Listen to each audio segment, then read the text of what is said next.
రాజన ఏంట్రా పోలీసులు ఎక్సైజ్ వాళ్ళు లారీ చెకింగ్ చేస్తున్నారు తిప్పు. ఇది భీమరాజు గారు లారీ రా. అబ్బా ఆయన కొత్తగా వచ్చిన సార్ ఈయనే రకం కాదు తిప్పు. అలాగా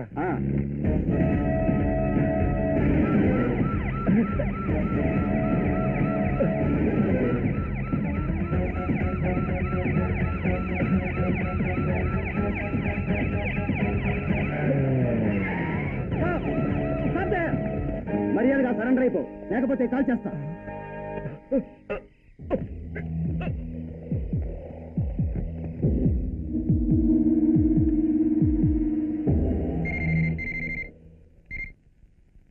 హలో సార్, 666 లారీని పోలీసులు పట్టుకున్నారు. సర్పంచ్ సీజ్ చేశారు. డ్రైవర్ దొరికిపోయాడా? దొరికిపోయారు సార్. ఆ లారీ మీదే అని కూడా చెప్పాడు. ఓహో,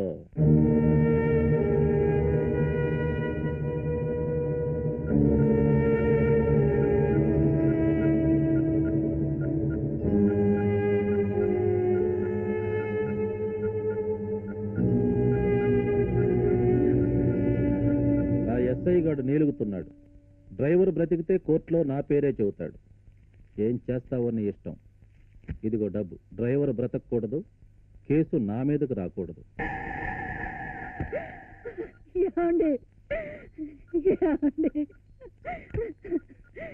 ఏం జరిగిందండి? ఏమైంది? పోలీసులు ఎందుకు అరెస్ట్ చేశారు? నాకేం కాదు. కేసు లేకుండా చేయడానికి దేవరాజు గారు వచ్చారు. అంతా ఆయన చూసుకుంటారు. ఆ భయడి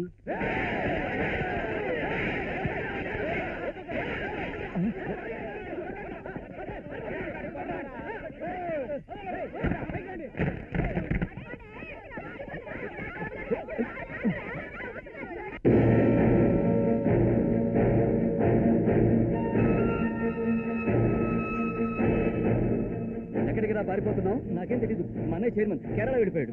నిన్నటిదాకా మేనేజింగ్ డైరెక్టర్ గా చైర్లో కూర్చొని పోజు కొట్టావు కదరా, ఎవరిస్తాడు మా డబ్బు? నాకేం తెలీదు. నన్ను కూడా వదిలిపెడితే నువ్వు కూడా కేరళ పారిపోతావా? రారా వాళ్ళకి సమాధానం చెప్తూ కానీ. చూడరా చూడు, వీళ్ళంతా మధ్యతరగతి వాడు.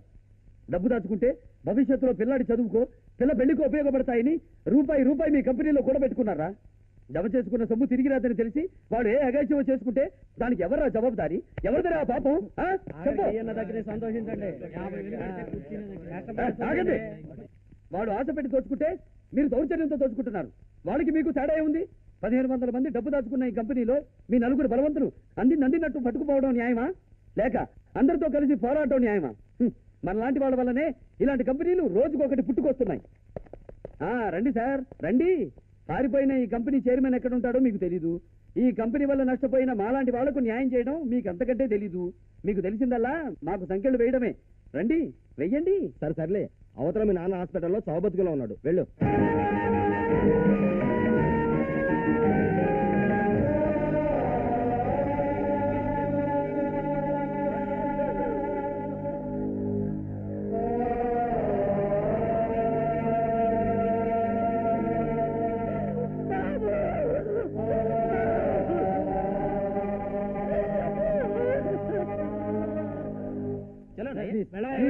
ఒకసారి అయ్యగారిని కలుసుకొని దండం పెడ. లోనికి పంపించు. జీ సార్. నమస్కారం సార్. ఎవరయ్యా నువ్వు? ఏదైనా ఉద్యోగం ఇస్తారని వచ్చారండి. ఏం చదువుకున్నావు? LC డిప్లొమా చదివానండి. ఇంజనీరింగ్ డిప్లొమా ఉన్నవాడికి నా దగ్గరే ఉంటాయి ఉద్యోగాలు. ఏ ఉద్యోగమైనా పర్వాలేదు సార్. బతుకు తెరువు కోసం ఇంటికి వచ్చాను, కాదనకండి. బతుకు తెరువు కోసం ఏ పనైనా చేస్తావా? చేస్తాను. దొంగ లెక్కలు రాయాలి. మీరు రాయమంటే రాస్తాను. కన్స్ట్రక్షన్ కంపెనీ ఉంది. ఇసుకతో ఇళ్ళు వంతెనలు కట్టించాలి. కట్టిద్దాం సార్. దొంగ సాక్ష్యాలు చెప్పాల్సి ఉంటుంది. మీరు చెప్పమంటే చెప్పేస్తాను సార్. ఎదుటి వాళ్ళని నమ్మించి పీకలు కోసేయాలనుకో. మీరు కొయ్యమంటే కోసేస్తారు సార్. గుడ్. అయితే ఈ రోజే పనిలో చేరు. థ్యాంక్స్ అండి. సార్, టీలకు టైం అయింది, బయలుదేరమంటారా? ఆగు, ఇతన్ని కూడా తీసుకెళ్ళి. పదా. రేయ్, నీతో వస్తుంది రాజేశ్వరరావు కొడుకు. నన్ను చంపాలని వచ్చాడు. డీల్ పూర్తి కాగానే వాడిని ఫినిష్ చేయండి. అలాగే సార్.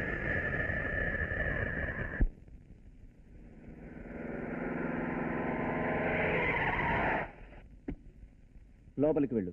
ఈ సూట్ కేసు ఇస్తే ఇంకో సూట్ కేసు ఇస్తారు. ఇదంతా ఇల్లీగల్ బిజినెస్. పోలీసులు వాచ్ చేస్తుంటారు. నువ్వు కొత్తవాడివి కాబట్టి అనుమానం రాదు. వెళ్ళు.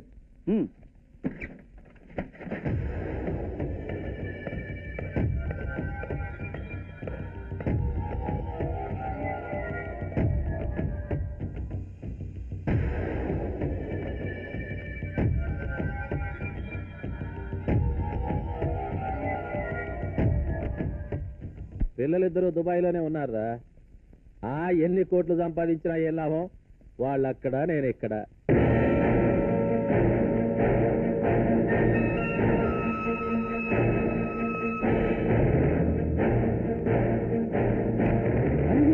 ఆ కట్టేమిటి? ఏం జరిగింది? మన అల్లీరి అంత ఓవర్ యాక్టింగ్ వద్దు భీమరాజు. ఆస్కర్ అవార్డు కోసం నిన్నెవరూ రికమెండ్ చేయడం లేదు. నువ్వు నన్ను డబుల్ క్రాస్ చేశావు. ఎస్, మా నాన్నని నువ్వు చంపావో లేదో నని అనుమానం ఉండేది. ఇప్పుడు అది నిజమని రుజువైంది. నేను ప్రతీకారం కోసం వచ్చాననేగా నువ్వు తొందరపడి మీ వాళ్ళతో నన్ను చంపాలని ప్రయత్నించావు. మా నాన్న లారీ డ్రైవర్గా నువ్వేం చెబితే అది చేశాడు. ఏం తప్పు చేశాడని ఆయన్ని చంపించావు. నీ సంపాదనలో వాట అడిగాడా? నీ ఏరియాలో రాసివ్వమన్నాడా? బతుకంతా నీకు సేవ చేసినందుకు నువ్వు చావుని కానుగ్గా ఇచ్చావు. అందుకని నిన్ను ప్లీజ్ ప్లీజ్ నన్ను చంపొద్దు. నన్ను క్షమించు. నా ఆస్తి నీకు రాసిచ్చా. ప్లీజ్ ప్లీజ్ ప్లీజ్ ప్లీజ్ కావాలంటే ఈ సిటీ మొత్తం నీకు రాసిచ్చేస్తాను. నన్ను చంపొద్దు. నిన్ను ప్రాణాలతో విడిచిపెడితే రోజు మా అమ్మ కళ్ళల్లో నీళ్లు చూడాల్సి ఉంటుంది. మా అమ్మ ముఖంలో వెలుగు చూడాలంటే నువ్వు బతకూడదు.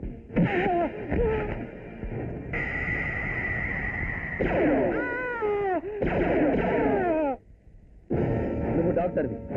ప్రాణదానం చెయ్యడం నీ వృత్తి. ప్రాణాలు తీయడం కాదురా. రాణాజీ, ఇన్నాళ్ళు ఈ భీమరాజు పులిరాజులా ఈ చీకటి సామ్రాజ్యాన్ని ఏలాడు. మమ్మల్ని వేట కుక్కలా వాడుకున్నాడు. వీడి స్వార్థం కోసం వాడుకొని అవసరం తీరాక సొంత మనిషినైనా ప్రాణాలు తీయటం వీడి అలవాటు. అది తెలిసి ఈనాడు ఎదిరించలేకపోయా. ఇప్పుడు గుండె ధైర్యంతో వీడిని చంపిన నీలో నాకు నాయకుడు కనబడుతున్నాడు. వీడిద్దరి కొడుకులు దుబాయ్ నుంచి తిరిగి వచ్చి తండ్రి సామ్రాజ్యానికి అధిపతులై నీ మీద కక్ష తీసుకోవాలని చూస్తారు. వాళ్ళు రాకముందే నువ్వు ఈ సామ్రాజ్యానికి దళపతివైతే మేమంతా నీకు అండగా ఉంటాం.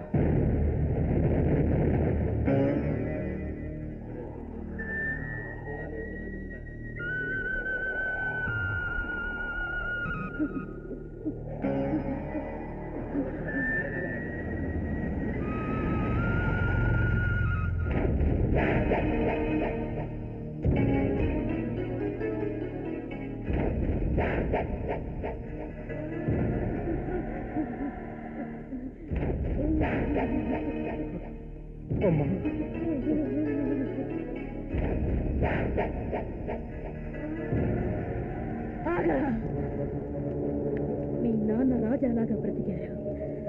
అటువంటి జాతకుణ్ణి అనుచరుల ముందు వాడు కుక్కను కాల్చినట్టు కాల్చాడు.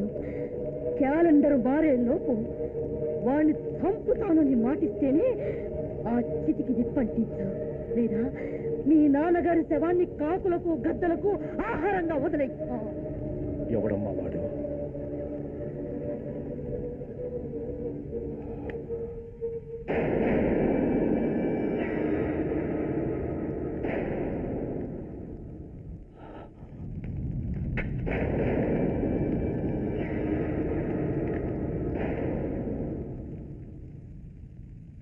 క్యాలెండర్ మారేలోగా నీ కోరిక తీరుస్తానమ్మా.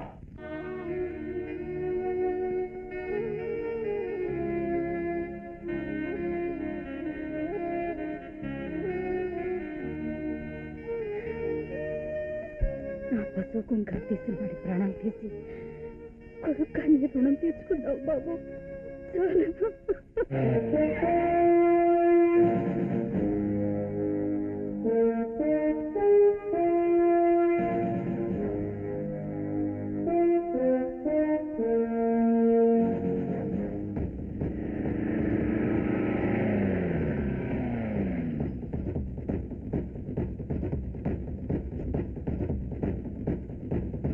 నేను ఇక్కడికి వచ్చింది నిన్ను అరెస్ట్ చేయడానికి కాదు, అభినందించడానికి. All the best.